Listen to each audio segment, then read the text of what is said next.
We're here with Darrin DiCarlo. Everybody's got an interesting story to tell, and one of the things that is most interesting to me about Darrin here is that he has been working at Caesars Windsor doing shows, recording with a camera shows since the very beginning, and a lot of funny things have happened from that. A lot of great stories have come from that. How long has it been, Darrin? Well, since the Coliseum part opened, which is about a little over 10 years ago.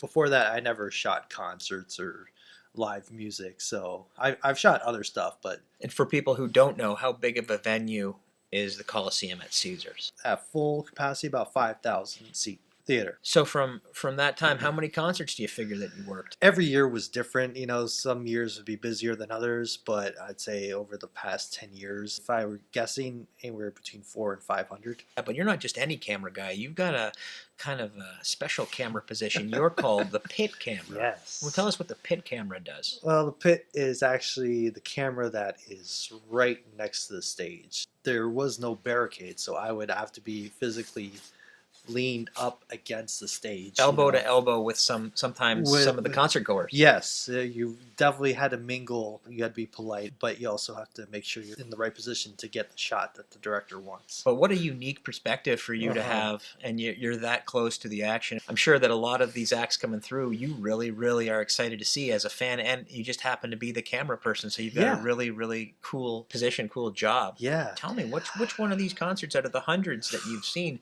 has stood out, has stood the test of time for you? You know what? I get this question a lot from when I tell people what I do. There have been a lot of good ones, but for me personally, it was the first concert that I worked in. It was Billy Joel, which was amazing. It was so good. Yeah. And you've seen several hundred concerts in between, and it's still... It just with the name and just with the crowd that night, and just every song was just hit after hit after hit. What was his encore? I believe it was... it was either We Didn't Start the Fire or It's Been So Long. I don't remember exactly what set list was. Because when I first started there, I used to collect like set lists from the acts, right? Like a scrapbook or memento and stuff like that. How long did that last? A couple years, and then I got like tired of it because I would see like the same acts would be coming back. Where are you going to keep them all? Exactly, unless they're autographed. Yeah, exactly. If they were autographed or something that was collectible, I would keep that. The segment is about your best stories, and a lot of these stories are great stories, but there is a story in particular, one of myth and legend, and the story, everybody seemed to know the story about the time that you worked a Dionne Warwick concert. Yes. Yeah, tell us a little bit about that one, would you? So she was coming in to do a show. So I was in my normal position in the pit, so I was right up against the stage. And usually when they have a bigger name like that, there is photographers from magazines or newspapers or online. As well as local news videographers. Yes, yeah. So people with cameras. They're only allowed to be there for sometimes the first 2 or 3 songs of the set, and then they have to leave. The first song goes, no problem. Second song goes, no problem. Third song finishes, and then you see them leave. Dionne Warwick thinks I'm part of the paparazzi or the media, but you're actually with the venue. Yeah, I work for the venue. So no one told her that. She stopped her show completely and looked at me and says like, "You had enough. You need to go." Was staring me down. She centered you out. Well, I was the only one there that still had the camera on. Yes. Stopped her show. Yes. Centered you out. Yes. And it was the most awkward pause. I didn't know what to do at the time. This has never happened to me before. My director, Paul, it was in my ear saying that, like, don't take the camera off her. Just keep her in focus, keep her in frame. And then, like, 5 seconds later, it's like, yeah, Darrin, you might want to back up and just put the camera down because she looks angry. Wow. He actually took a photo of the screen of my shot of her. She was under this red light and she looked very demonic. She had a scowl on her face and she was pointing her finger at my camera, like telling me to go. So I slowly backed away until the point where I was like at the edge of the stage where she really couldn't see me, and then she says like, okay, and I'll resume my show.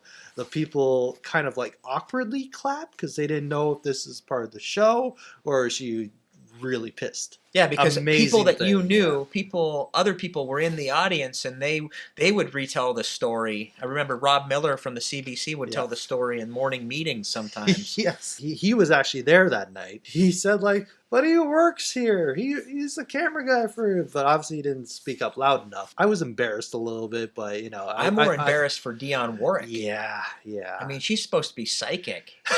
She should have known. She obviously missed the signal, I guess. We're calling Paul Tan for his version of the story. When he picks up.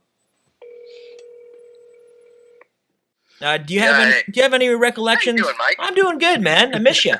Yeah, thanks. He wants to hear your side of the story since you were there in the director's chair that night. I remember you telling me you were getting yelled at.